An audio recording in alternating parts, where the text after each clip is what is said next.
Episode 2. This is a reading from the Facebook page of Bill the Vampire, in his own words, aka the free will of vampire legend. Everything here was written personally by Bill Ryder, compiled from his personal Facebook page. But first, a word from Bill the Vampire. Thanks, Featheroff. So, here's my weekly segment called, Hey, look at this asshole. In the hot seat this week, R.E. Carr, Rachel to her close friends. So, you should already know her because she wrote this with Author Monkey in the audiobook dropped yesterday, which I'm sure by now you've purchased and listened to, right? Right? Anyway, she wrote some other books too, which are about sexy vampires who are still learning how to count. Or maybe they just sit around and play a lot of Sudoku.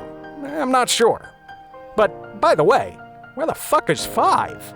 Not to mention, book 1 is called 4 and 6 is book number 2. Stop fucking with my head, Carr. Anyway, add all this shit to your bookshelf. You're welcome. And now it's time for Bill's Private Journal, Part 2, Stalking in the Night with Hobo Fred. December 2nd, 2011. Just heard on the police scanner, best investment I've made in years, by the way, that someone was attacked last night about a half-mile away. They got away unharmed, but the cops are holding them on suspicion of drugs due to their story. They were attacked by a homeless man with really long teeth and black eyes. Guess I know what I'm doing tonight. December 3. So this vamp wasn't nearly as hard to find as Miss Caven, but I really wish he had been. Walking around after dark last night with an open blood pack in my jacket pocket, and sure enough, this dude comes running out of the shadows like a bloodhound. So I'm thinking it's another feral vamp. I tossed the blood pack to him and was about to stake him when the fucker runs toward me as if I had any spare change. Turns out his name is Fred. Guy's been living on the streets for years when suddenly a few weeks back he wakes up to find Miss Caven chewing on him. Well, it seems she left him alive, sorta, unlike everyone else she attacked. Why? Well, in my guess it had something to do with Fred's hygiene, or lack thereof. To put it mildly, Fred smells like a sack of shit that's been left out in the sun for 3 days.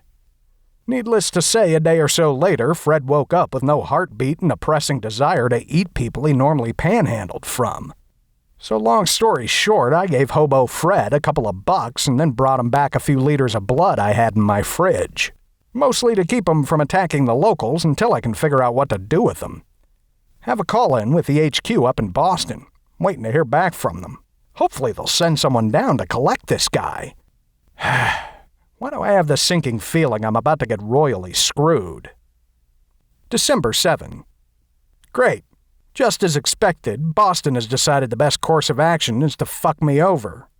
Congratulations, Hobo Fred. You're the newest and smelliest member of Village Coven. Can't wait to introduce this guy, assuming I can find him again, to Sally and the others. On the upside, I'm no longer the least physically attractive member of our little vampire clan, so there's that. December 8. Heading out to look for Hobo Fred. Umbrella? Check. Liter of blood? Check. Pint of cheap whiskey? Check. Nose plugs? Check. Jesus Christ, you wouldn't think it would be this hard to find one vampire wino in Brooklyn. Oh well, I'll try again tonight. It's not like I have a social or sex life to cater to. December 12. Ugh, being woken up by the phone isn't exactly great. Picking it up to hear Sally screaming at me from the other end is no picnic either. Seems like Hobo Fred finally figured out the can't die part of being a vampire. He somehow managed to drink every fucking drop of liquor at the loft. We're talking literally gallons here. Not cheap shit either. There were a couple of bottles of wine from the 1800s in this 120-year-old scotch. I mean, geez, I could have bought a condo with what that was worth. I have little doubt that Fred will soon be taking one of the most expensive pisses in recorded history. And speaking of pissed, Sally said she's coming over tonight to discuss things. Thank God for daylight. Gives me a few hours to decide if I have pressing matters elsewhere, like maybe up in Canada. December 13th. Okay, so the coven is pissed at me for recruiting Hobo Fred, so I don't want to go there. However, Tom's girlfriend is over, the same one who wants to fireball my ass, so I don't really want to stay here either. When all else fails, it's time to go to a place where I'm always welcome. To the strip club! December 14th. Oh yeah, Sally is definitely off my Christmas card list this year. Woken up by a horn blaring outside right as the sun is coming up. I peek outside and see a black van with tinted windows parked out front. Suddenly, the side door slides open and who gets tossed out? Yep, Hobo Fred. Now he's lying there on my stoop looking dazed and the sun's peeking through the clouds. Fuck! It's not like I could let the guy immolate on my front steps. Well, I could if I was an evil fuckhead like the rest of my asshole coven mates, but I'm not, and they know it. Just wonderful. Hopefully Ed will be in a good mood this morning and be willing to run out and grab a few cases of Febreze for me. God, vampires can be such douche nozzles. December 16th. Gah! He just pissed on my brand new couch. Can't talk. Too busy trying to keep my roommates from staking Hobo Fred. Or me, for that matter. December 18th. Fuckity fuck! I've been so busy chasing after Fred with a Lysol that I completely forgot about Christmas. I haven't bought a single thing yet. I foresee a lot of gift cards for my family this year, a.k.a. the gift that says, I don't give a shit. And Mom just called. She wants us to spend the holiday at Aunt Lois's place down in Cape May. How the fuck am I going to manage that without ending the day as ashtray remnants? Not to mention, Aunt Lois is a bitch. December 21. Upside. I finally learned how to compel another vampire. Go me! Downside. I accidentally figured it out while I was screaming at Hobo Fred for leaving skid marks all over our bathroom. Really downside. I sort of compelled him to get lost. Now I have no freaking idea where he is.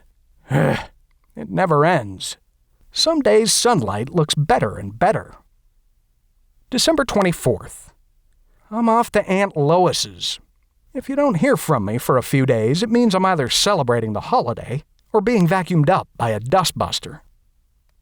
December 25th. A big thanks to Aunt Lois for yet another ugly sweater to stuff into my closet and never look at again. On the upside, my cousin Bernie got me a hard copy of Salem's Lot. Some amusing irony to be had there. Managed to snag a ride back up. I know it's Christmas and all, peace on earth and goodwill toward men, blah, blah, blah, but damn, there sure are a lot of assholes on the roads tonight. Really wished vampires could fly like in the movies. Being an undead predator of the night who's forced to bum rides is seriously uncool, even by my standards. December 26th. Woo! Day off. Ed's out and Tom is off someplace, probably sticking his wand in his freaky witch girlfriend. I should be out looking for Hobo Fred, but oh, what a shame. It's sunny out. Guess I'll just go play some World of Warcraft instead. December 27th. Oh shit! Was listening to an early morning news and heard one of those, and this is the latest video going viral on YouTube type stories. Normally those are some stupid crap involving something cute someone's Fleabag cat did. Not today. Suddenly I hear, a case of spontaneous combustion, although some are saying it's proof that vampires walk amongst us. Yeah, coffee goes spitting out of my mouth at this point. I turn toward the TV and see some shaky cell phone video of someone stepping from the shadows into the sunlight and them immolating to dust. It was Fred. Guess I don't need to find him now. On the downside, I've already created 12 new Gmail accounts so I can post about how, this sucks, it's obviously fake, man. This is not good. I am definitely going to hear about this one. The Private Journal of Bill the Vampire will return each week with a new episode. So, take your hand off the dial. You're tuned in to the right place. Thank you for listening to The Frequency.